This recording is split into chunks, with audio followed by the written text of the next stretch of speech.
बहुत समय पहले की बात है। एक राज्य में एक राजा का राज था। वह अक्सर सोचा करता था कि मैं राजा क्यों बना।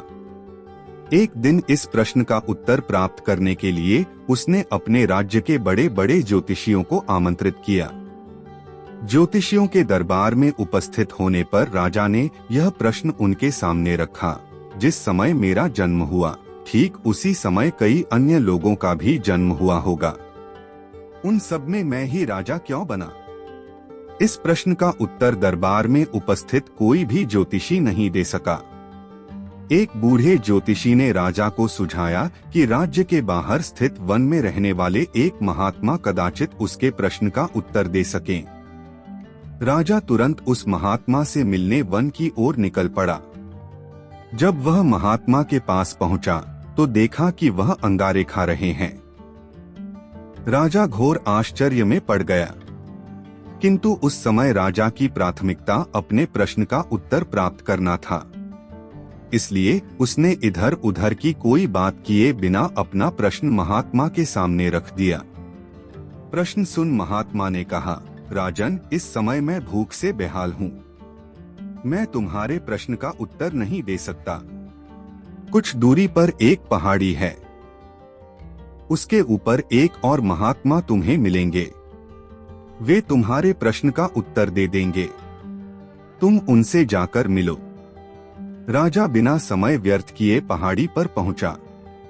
वहां भी उसके आश्चर्य की सीमा नहीं रही जब उसने देखा कि वहां वह महात्मा चिमटे से नोच नोच कर अपना ही मांस खा रहे हैं।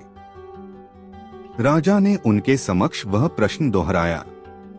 प्रश्न सुनकर महात्मा बोले, राजन, मैं तुम्हारे प्रश्न का उत्तर नहीं दे सकता। मैं भूख से तड़प रहा हूँ। इस पहाड़ी के नीचे एक गांव है। वहां 5 वर्ष का एक बालक रहता है। वह कुछ ही देर में मरने वाला है। तुम उसकी मृत्यु पूर्व उससे अपने प्रश्न का उत्तर प्राप्त कर लो।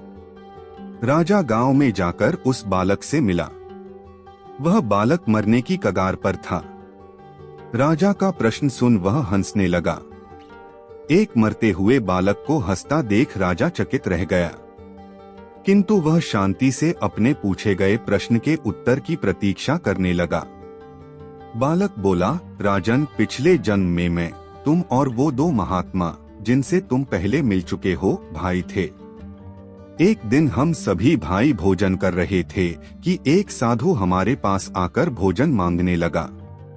सबसे बड़े भाई ने उससे कहा कि तुम्हें भोजन दे दूंगा तो क्या मैं अंगारे खाऊंगा, और आज वह अंगारे खा रहा है। दूसरे भाई ने कहा कि तुम्हें भोजन दे दूंगा तो क्या मैं अपना मांस नोचकर खाऊंगा, और आज वह अपना ही मांस नोचकर खा रहा है।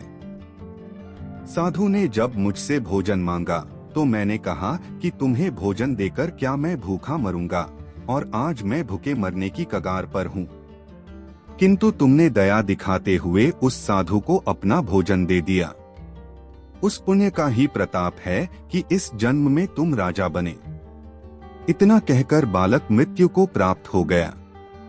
राजा को अपने प्रश्न का उत्तर मिल चुका था। वह अपने राज्य की ओर चल पड़ा।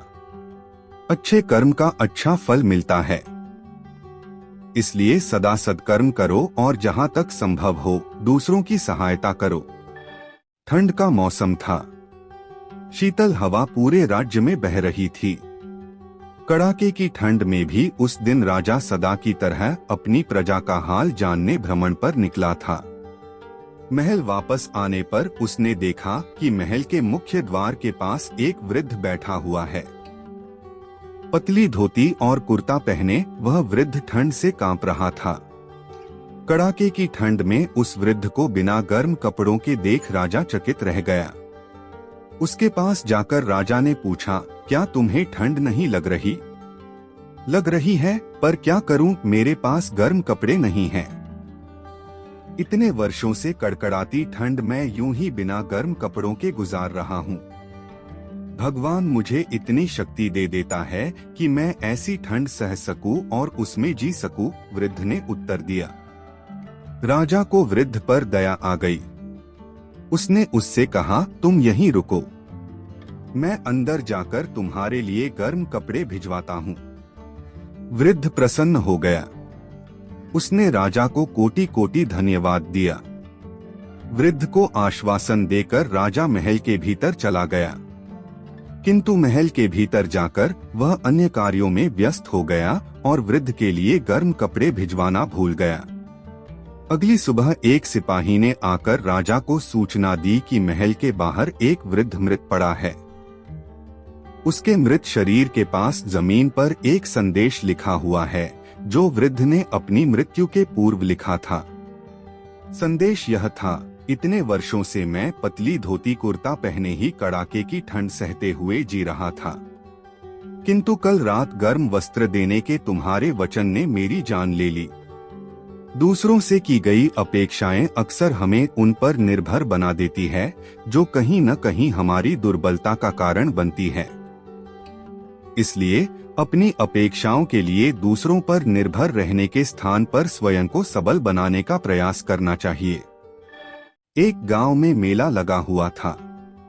मेले में मनोरंजन के कई साधनों के अतिरिक्त श्रृंगार, सजावट और दैनिक जीवन में उपयोग में आने वाली वस्तुओं की अनेक दुकानें थी। शाम होते ही मेले की रौनक बढ़ जाती थी। एक शाम रोज की तरह मेला सजा हुआ था। महिला, पुरुष और बच्चे सभी मेले का आनंद उठा रहे थे। दुकानों में अच्छी खासी भीड़ उमड़ी हुई थी। उन्हीं दुकानों में से एक दुकान कांच से निर्मित वस्तुओं की थी, जिसमें कांच के बर्तन और गृह सज्जा की कई वस्तुएं बिक रही थी। अन्य दुकानों की अपेक्षा उस दुकान में लोगों की भीड़ कुछ कम थी। एक जौहरी भी उस दिन मेले में घूम रहा था। घूमते घूमते जब वह उस दुकान के पास से गुजरा, तो उसकी नजर एक चमकते हुए कांच के टुकड़े पर अटक गई। उसकी पारखी नजर तुरंत ताड़ गई कि वह कोई साधारण कांच का टुकड़ा नहीं, बल्कि बेशकीमती हीरा है। वह समझ गया कि दुकानदार इस बात से अनभिज्ञ है। वह दुकान में गया और उस हीरे को उठाकर दुकानदार से उसकी कीमत पूछने लगा। भाई, जरा इसकी कीमत तो बताना। दुकानदार बोला, ये मात्र 20 रुपए का है। जौहरी लालची था। वह कम से कम कीमत में उस कीमती हीरे को हथियाने की फिराक में था। वह दुकानदार से मोलभाव करने लगा। नहीं भाई, इतनी कीमत तो मैं नहीं दे सकता। मैं तुम्हें इसके 15 रुपए दे सकता हूँ। 15 रुपए में तुम मुझे ये दे सकते हो तो दे दो। दुकानदार उस कीमत पर राजी नहीं हुआ। उस समय दुकान में कोई ग्राहक नहीं था। जौहरी ने सोचा कि थोड़ी देर मेले में घूम फिरकर वापस आता हूँ। हो सकता है तब तक इसका मन बदल जाए और ये 15 रुपए में मुझे यह कीमती हीरा दे दे। यह सोच हीरा बिना खरीदे वह वहां से चला गया। कुछ देर बाद जब वह पुनः उस दुकान में लौटा, तो हीरे को नदारद पाया। उसने फौरन दुकानदार से पूछा, यहाँ जो कांच का टुकड़ा था वो कहाँ गया? मैंने उसे 25 रुपए में बेच दिया, दुकानदार ने उत्तर दिया। जौहरी ने अपना सिर पीट लिया और बोला, ये तुमने क्या किया? तुम बहुत बड़े मूर्ख हो। वह कोई कांच का टुकड़ा नहीं, बल्कि बेशकीमती हीरा था। मात्र 25 रुपए में तुमने उसे बेच दिया। मूर्ख मैं नहीं, तुम हो। मैं तो नहीं जानता था कि वह बेशकीमती हीरा है, पर तुम तो जानते थे। फिर भी तुम मुझसे मोलभाव कर 5 रुपए बचाने में लगे रहे और हीरा बिना खरीदे ही दुकान से चले गए, दुकानदार ने उत्तर दिया। दुकानदार का उत्तर सुन जौहरी अपनी मूर्खता पर पछताने लगा और पछताते हुए खाली हाथ वापस लौट गया। मूर्खता और लालच दोनों ही नुकसान का कारण हैं। एक दिन की बात है। एक बिल्ली कहीं जा रही थी। तभी अचानक एक विशाल और भयानक कुत्ता उसके सामने आ गया। कुत्ते को देखकर बिल्ली डर गई। कुत्ते और बिल्ली जन्मबैरी होते हैं। बिल्ली ने अपनी जान का कतरा सूंघ लिया और जान हथेली पर रखकर वहां से भागने लगी, किंतु फुर्ती में वह कुत्ते से कमतर थी। थोड़ी ही देर में कुत्ते ने उसे दबोच लिया। बिल्ली की जान पर बन आई मौत उसके सामने थी।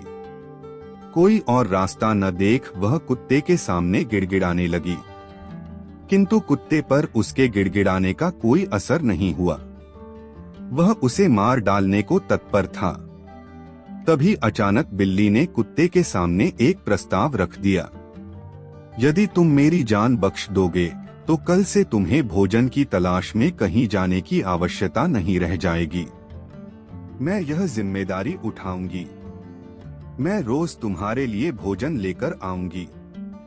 तुम्हारे खाने के बाद यदि कुछ बच गया तो मुझे दे देना। मैं उससे अपना पेट भर लूंगी। कुत्ते को बिना मेहनत किए रोज भोजन मिलने का यह प्रस्ताव जम गया। उसने इसे सहर्ष स्वीकार कर लिया, लेकिन साथ ही उसने बिल्ली को आगाह भी किया कि धोखा देने पर परिणाम भयंकर होगा। बिल्ली ने कसम खाई कि वह किसी भी सूरत में अपना वादा निभाएगी। कुत्ता आश्वस्त हो गया। उस दिन के बाद से वह बिल्ली द्वारा लाए भोजन पर जीने लगा। उसे भोजन की तलाश में कहीं जाने की आवश्यकता नहीं रह गई। वह दिन भर अपने डेरे पर लेटा रहता और बिल्ली की प्रतीक्षा करता। बिल्ली भी रोज समय पर उसे भोजन लाकर देती। इस तरह 1 महीना बीत गया। महीने भर कुत्ता कहीं नहीं गया। वह बस एक ही स्थान पर पड़ा रहा। एक जगह पड़े रहने और कोई भागा दौड़ी न करने से वह बहुत मोटा और भारी हो गया। एक दिन कुत्ता रोज की तरह बिल्ली का रास्ता देख रहा था। उसे जोरों की भूख लगी थी, किंतु बिल्ली थी कि आने का नाम ही नहीं ले रही थी। बहुत देर प्रतीक्षा करने के बाद भी जब बिल्ली नहीं आई तो अधीर होकर कुत्ता बिल्ली को खोजने निकल पड़ा। वह कुछ ही दूर पहुंचा था कि उसकी दृष्टि बिल्ली पर पड़ी। वह बड़े मजे से एक चूहे पर हाथ साफ कर रही है। कुत्ता क्रोध से बिलबिला उठा और गुर्राते हुए बिल्ली से बोला, धोखेबाज बिल्ली, तूने अपना वादा तोड़ दिया। अब अपनी जान की खैर मना। इतना कहकर वह बिल्ली की ओर लपका। बिल्ली पहले ही चौकस हो चुकी थी। वह फौरन अपनी जान बचाने वहां से भागी। कुत्ता भी उसके पीछे दौड़ा, किंतु इस बार बिल्ली कुत्ते से ज्यादा फुर्तीली निकली। कुत्ता इतना मोटा और भारी हो चुका था कि वह अधिक देर तक बिल्ली का पीछा नहीं कर पाया और थक कर बैठ गया। इधर बिल्ली चपलता से भागते हुए उसकी आंखों से ओझल हो गई। दूसरों पर निर्भरता अधिक दिनों तक नहीं चलती। यह हमें कामचोर और कमजोर बना देती है। जीवन में सफल होना है तो आत्मनिर्भर बनो। प्राचीन समय की बात है। एक राज्य में एक राजा राज करता था। उसका राज्य खुशहाल था। धन धान्य की कोई कमी नहीं थी। राजा और प्रजा खुशी खुशी अपना जीवन यापन कर रहे थे। एक वर्ष उस राज्य में भयंकर अकाल पड़ा। पानी की कमी से फसलें सूख गई। ऐसी स्थिति में किसान राजा को लगान नहीं दे पाए। लगान प्राप्त न होने के कारण राजस्व में कमी आ गई और राजकोष खाली होने लगा। यह देख राजा चिंता में पड़ गया। हर समय वह सोचता रहता कि राज्य का खर्च कैसे चलेगा। अकाल का समय निकल गया। स्थिति सामान्य हो गई, किंतु राजा के मन में चिंता घर कर गई। हर समय उसके दिमाग में यही रहता कि राज्य में पुनः अकाल पड़ गया तो क्या होगा। इसके अतिरिक्त भी अन्य चिंताएं उसे घेरने लगी। पड़ोसी राज्य का भय, मंत्रियों का षड्यंत्र जैसी कई चिंताओं ने उसकी भूख प्यास और रातों की नींद छीन ली। वह अपनी इस हालत से परेशान था, किंतु जब भी वह राजमहल के माली को देखता तो आश्चर्य में पड़ जाता। दिन भर मेहनत करने के बाद वह रूखी सूखी रोटी भी छककर खाता और पेड़ के नीचे मजे से सोता। कई बार राजा को उससे जलन होने लगती। एक दिन उसके राज दरबार में एक सिद्ध साधु पधारे। राजा ने अपनी समस्या साधु को बताई और उसे दूर करने सुझाव मांगा। साधु राजा की समस्या अच्छी तरह समझ गए थे। वे बोले, राजन, तुम्हारी चिंता की जड़ राजपाट है। अपना राजपाट पुत्र को देकर चिंता मुक्त हो जाओ। इस पर राजा बोला, गुरुवर, मेरा पुत्र मात्र 5 वर्ष का है। वह अबोध बालक राजपाट कैसे संभालेगा? तो फिर ऐसा करो कि अपनी चिंता का भार तुम मुझे सौंप दो, साधु बोले। राजा तैयार हो गया और उसने अपना राजपाट साधु को सौंप दिया। इसके बाद साधु ने पूछा, अब तुम क्या करोगे? राजा बोला, सोचता हूँ कि अब कोई व्यवसाय कर लूं। लेकिन उसके लिए धन की व्यवस्था कैसे करोगे? अब तो राजपाट मेरा है, राजकोष के धन पर भी मेरा अधिकार है, तो मैं कोई नौकरी कर लूंगा, राजा ने उत्तर दिया। ये ठीक है, लेकिन यदि तुम्हें नौकरी ही करनी है तो कहीं और जाने की आवश्यकता नहीं। यही नौकरी कर लो, मैं तो साधु हूँ, मैं अपनी कुटिया में ही रहूंगा। राजमहल में ही रहकर मेरी ओर से तुम ये राजपाट संभालना। राजा ने साधु की बात मान ली और साधु की नौकरी करते हुए राजपाट संभालने लगा। साधु अपनी कुटिया में चले गए।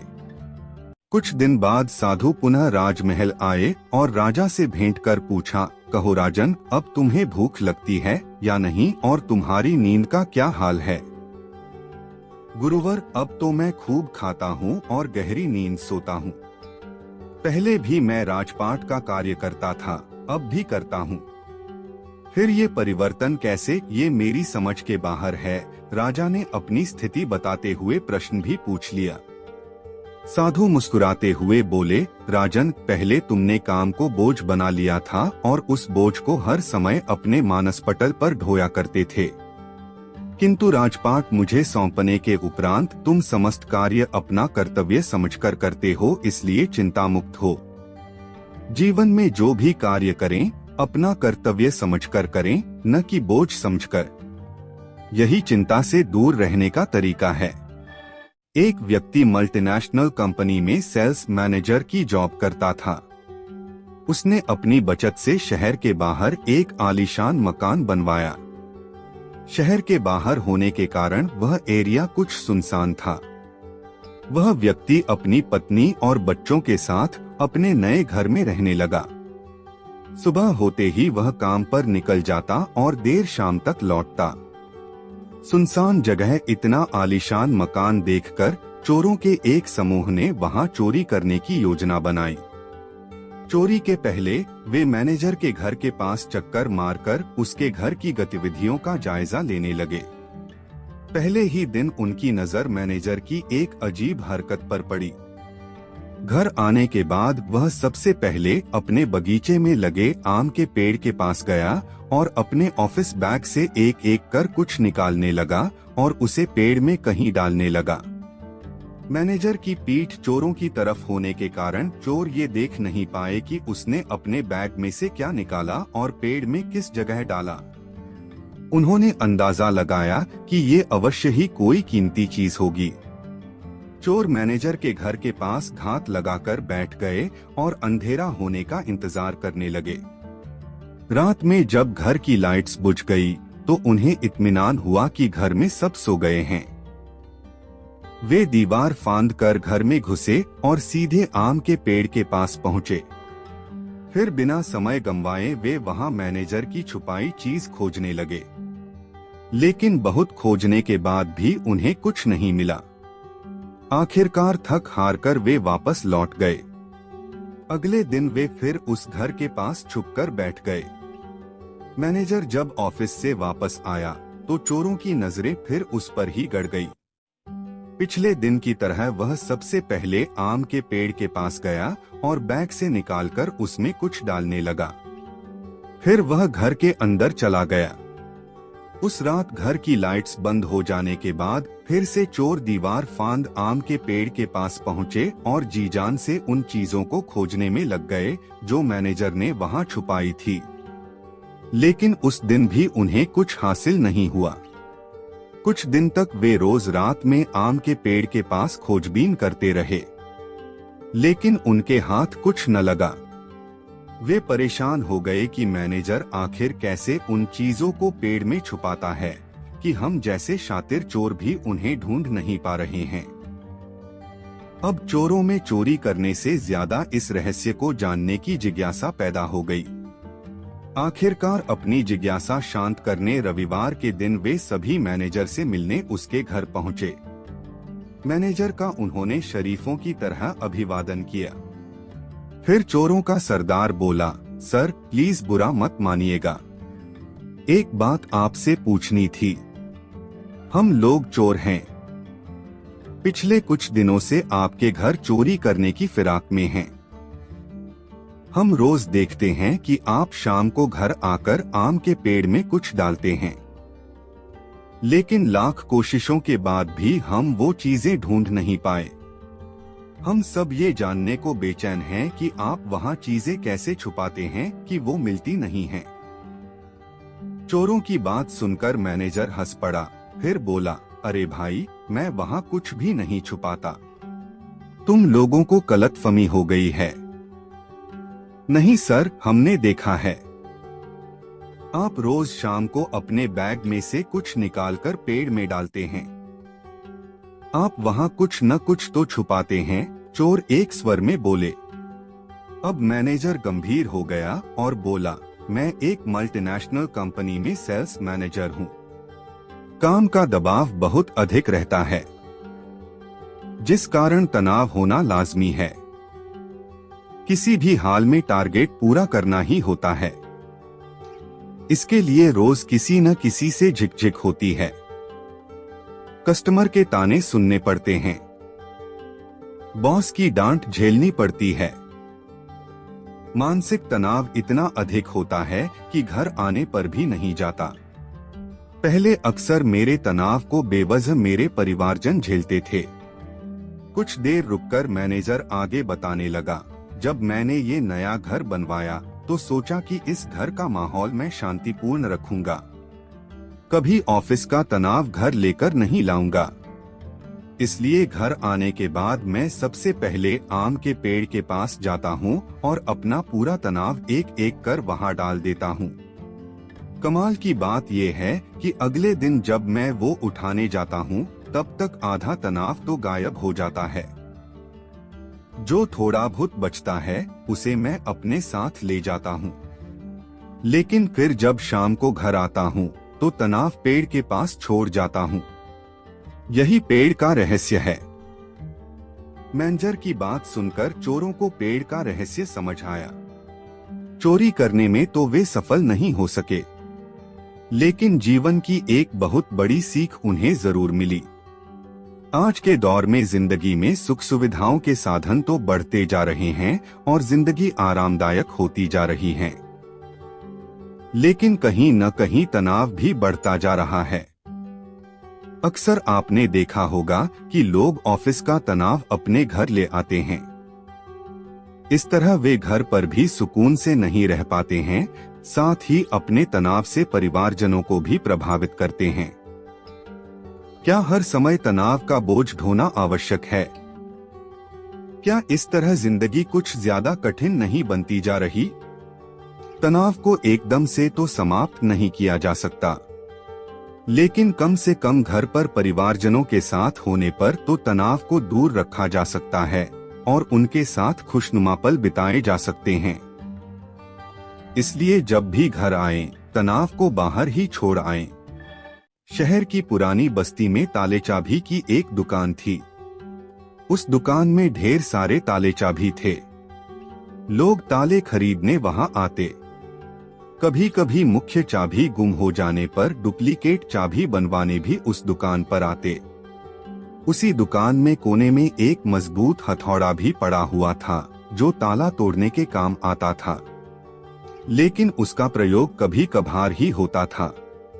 कोने में पड़े हथौड़ा अक्सर सोचा करता कि मैं इतना मजबूत हूँ, इतना बलशाली हूँ, इसके बाद भी इतने प्रहार झेलता हूँ, तब ही ताले को खोल पाता हूँ।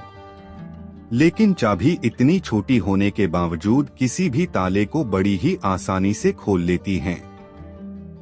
ऐसा क्या है इस छोटी सी चाबी में? एक दिन जब दुकान बंद हुई तो उससे रहा ना गया।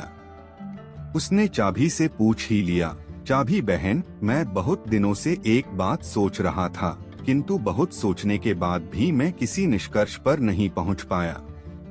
क्या तुम मेरे एक सवाल का जवाब देकर मुझे निष्कर्ष तक पहुंचने में मदद कर सकती हो? पूछो भाई, बन पड़ा तो तुम्हारे सवाल का जवाब मैं तुम्हें अवश्य दूंगी, चाभी नम्रता से बोली।